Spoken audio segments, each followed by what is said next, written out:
Moja filozofija pri izdelovanju puščic je, da mora biti res vsaka puščica, ki dobim v roke, na nek način v vsaki fazi obdelave popolna. Ker je popolna, mora biti na nek način že stružena, popolna mora biti po brušenju, popolna mora biti po barvanju, popolna mora biti polakirana. Nekako to filozofijo popolnosti, kolikor je pač človeško možno, zasledujem. Zato je tudi jaz zelo težko izdelam kakšno puščico, ki je izven te filozofije. Ker preprosto ne morem izdelati puščice, ki ni napravljena na tak način, kakšen jaz razmišljam, da puščica mora biti. Za izdelovalca puščica ni samo rekvizit, je nekaj, na kar se tako ali drugače naveže. Zato je tudi na nek način zbiran, torej iz vsakega seta ena puščica ostane pri meni. Tako da na nek način sem navezan na te puščice in ni samo rekvizit, ki je namenjen streljanju, ampak ima neko svojo dušo, neko svojo zgodovino. Ja, moram poznati lokostrelca, njegov način streljanja, ker vsak lokostrelec ima neke svoje lastne značilnosti streljanja. Potem moram poznati njegov lok, torej z kakšnih materialov je izdelan lok, da potem lahko izdelam torej po njegovem potegu, glede na to, kakšno ima dolžino na tega, potem ustrezno puščico, ustrezno dolžino, ustrezno trdoto puščice. To je ključno. Torej, pri izdelavi puščice je ključna trdota puščice. Torej, da se ustrezno puščica ukrivi, ko gre mimo loka, da potem ima lep in ravno let.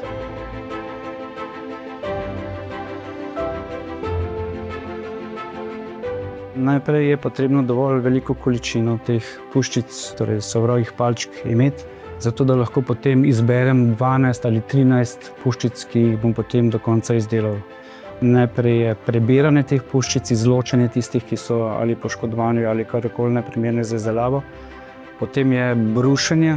Tega brušenja je kar dosti, ker želim, da je puščica res gladka, da je svetleča, to se pravi, da je takšna, kakšno bi lahko že jaz sam od sebe naprej dal. Puščica po brušenju se mora po površini svetiti in potem sledi zaščitna barva, prvo lakiranje. Po prvem lakiranju les zaprem, torej da ni več, ne diha več, in potem ravnam puščico, torej tega ravnanja je tudi precej, da je res čim bolj ravna. Potem pa odvisno od želja lokostrelcev okrasim puščico z barvnimi kombinacijami.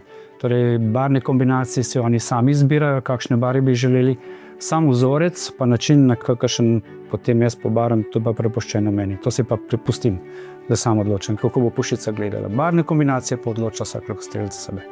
Ja, izdelana puščica je zmeraj tisto končno veselje, ko jo vidim izdelano.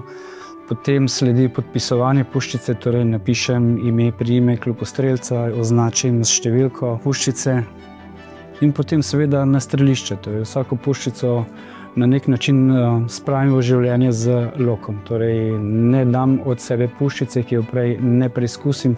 Recimo temu, da je to nek vraževeren ritual moj. Torej vsako puščico spravim v življenje na tak način, da jo spravim v zrak, torej da poleti. S tem puščica dobi svoj namen, s tem dobi tudi svoje življenje. Od svoje puščice se ne morem posloviti, saj fizično se poslovim, vendar se dejansko ne poslovim zaradi tega, ker pravzaprav od vsakega lokostrelca poznam puščice, torej ko jih vidim na strelišču lokostrelce, vem, katera puščica kdaj je bila izdelana, v kakšni seriji je bila izdelana. Torej, imam zelo oseben odnos do teh puščic, ker ni to zgolj samo rekvizit, zaradi tega tudi barvam puščice. Vsaka puščica je čist unikatna.